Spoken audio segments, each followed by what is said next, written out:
अगर आप कोई भी रियल एस्टेट प्रॉपर्टी खरीदते हो तो आपके लिए बहुत ही बड़ा बैड न्यूज है। आइए समझते हैं कैसे। अभी तक 2024 के पहले आप जब भी प्रॉपर्टी बेचने जाते थे तब गवर्नमेंट आपको अलाउ करती थी, आपका जो कॉस्ट प्राइस होता था, मतलब जिस प्राइस पे आप प्रॉपर्टी खरीदे हो, गवर्नमेंट अलाउ करती थी आप उसको एडजस्ट कर सकते हो इन्फ्लेशन से। उसको गवर्नमेंट बोलती थी इंडेक्सेशन।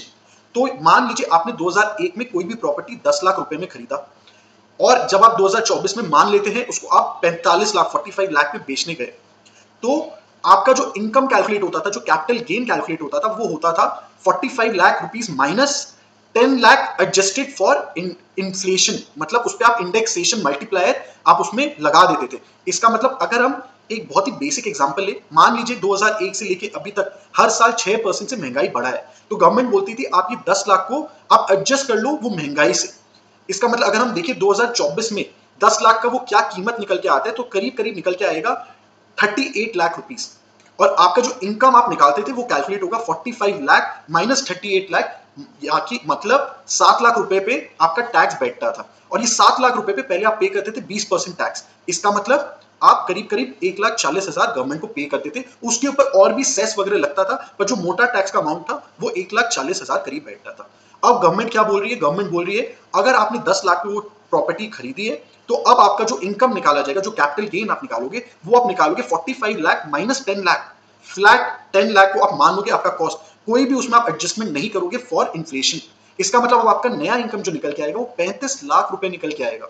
और इस पे गवर्नमेंट ने 20% की जगह अब टैक्स रिड्यूस करके इसको 12.5% कर दिया। पर इससे क्या कोई डिफरेंस होगा? नहीं, आपके लिए बहुत बड़ा लॉस हो जाएगा, क्योंकि अगर आप 35 लाख पे अब 12.5% से अगर आप टैक्स निकालते हो तो आपका जो टैक्स अमाउंट होगा ये बहुत ही बड़ा होगा। 1,40,000 से काफी ज्यादा टैक्स अब आपको गवर्नमेंट को पे करना पड़ेगा।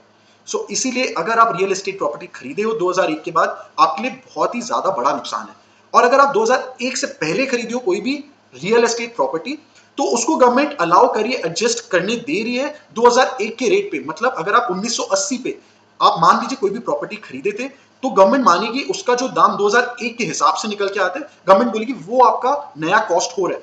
बट आगे क्या होता था, पहले क्या होता था, 2001 के पहले आप जब प्रॉपर्टी खरीदते थे उसका नया वैल्यू 2001 के हिसाब से तो निकाला जाता था, पर बेचते समय वापस से 2001 से लेके जिस साल में आप बेच रहे हो, गवर्नमेंट उतना भी और ज्यादा आपको इन्फ्लेशन एडजस्ट करने दे रही थी।